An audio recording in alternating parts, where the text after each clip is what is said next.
I guess I started playing hockey only about 8 years ago. Hockey has been wonderful. It's my sport. I may not be able to play it very well, but I love the game. Go, Virginia! The one thing about hockey is when you're on the ice, that's all there is. There's only the puck and your stick, and you're flying across the ice, your hair is going, you're going so fast. And I have to say, this is in my mind's eye. I would hate to see a film of me playing hockey because I would probably be dead slow. But in my mind's eye, I'm probably as fast as Finouf. If you have a day that may be tough or difficult, or there's various things going wrong in the lab and equipment's breaking down, or the lecture didn't go as well as you hoped it was, there's only the ice and the puck and the stick. That's all you have to worry about. My parents used to say I was born within sight of the mast of Nelson's flagship, the HMS Victory, because I was born in Portsmouth. And my first home was in a Thames barge, which happened to be moored in different spots in southern England. My father was in the Navy, and so he, I guess, had wanderlust and liked to travel around. Perhaps this was the start of my interest in biology. I was always a collector, so I would be late to kindergarten because I was collecting flowers or water snakes. Or I remember I always had tadpoles and insects and things in my room. So I guess maybe that was the start. I did grade 9 in Nova Scotia on an island off the Lunenburg coast, and it was just wonderful time. There was all kinds of things to do on the island. So there were farms, for example, and the cattle were always getting out and standing on the front lawn. I also got to go with some of the island children, I guess, in boats to catch lobsters. Perhaps that inspired me to go to university in Nova Scotia because I had such fond memories of grade 9. So I did my undergraduate degree at Acadia University. I guess I ended up there because I won a scholarship to University of Illinois because I graduated from high school in Chicago. But no one in my family had gone to university, and so my mother was very perplexed. Why would I want to go? And so some of her friends told her that the reason that young women went to university is that they were looking for a husband. So this caused her some concern, and she felt that if I was going to go to university to find a husband, at the very least this man could be from the Commonwealth and not an American. So would I kindly go to university in Canada? And I said, fine, and she matched the scholarship that I won. And I subsequently found out that the money that she gave me to go to university was money that she had saved all through my childhood for my wedding. I got turned on to doing research as a graduate student. I discovered these fruit flies, and they're just beautiful. You look at them under a microscope, and they've got these beautiful round red eyes.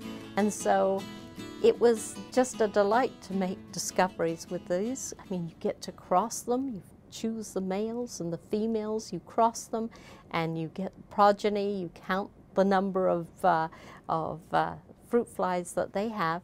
And although I now work with other systems, with other insects, and with bacteria, and you know, even some mammals, I'm always very fond of fruit flies. It gave me my start in genetics.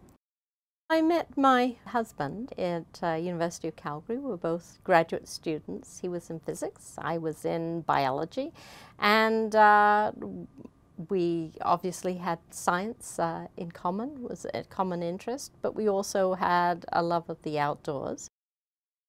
We ended up going to, as postdoctoral students, be a postdoctoral fellowship. We both won from Canada, and ended up in Cambridge in England for 2 years. And at the end of that period, we both applied at various places, and I applied to Queen's, and it turned out they needed someone to teach genetics, and so I did this. And after a couple of years, I guess they felt they couldn't do without me and kept me on. Now, my husband did not get a permanent position at Queen's, so as it turned out, he decided that he would be a farmer. So we started out like many young farmers, and we had goats, and I milked the goats, and we made yogurt, and we made some cheese, and we had chickens, and I used to sell the eggs at school. And then my son came. I don't want to equate him with the barnyard animals, but he came along, and it was a great experience for a young child to grow up with 4-H and having pigs as pets and the beef cows as well. But we always said that if it came to a point that the farm was cutting into my salary too much, that we would call it quits. So now we've turned to planting trees and trying to sequester some of the carbon that's in the air and put it back in the ground where it should be. I guess with research, there's always a question that you need to answer, and you try and answer them in any way you can.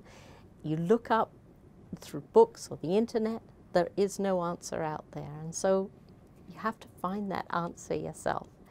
And so currently I'm interested in, for instance, the rise of the use of nanoparticles in the environment. So you can go out and buy a pair of socks which promises your feet will not smell, and this is because there's silver nanoparticles in those socks and they're killing the bacteria.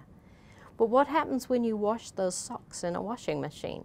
Do the silver nanoparticles come out of those socks and go into the environment? Do we know the answer? It's proving to be just fascinating research.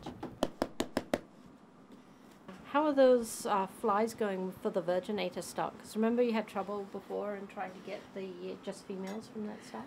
Yeah, it's a pretty convenient line to work with. I guess I just fell into teaching, to be quite honest.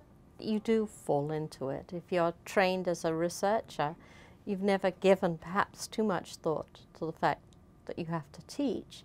And because your overwhelming interest is in discovery and in science, somehow perhaps the teaching comes as a bit of something else that you have to do in order to do your research.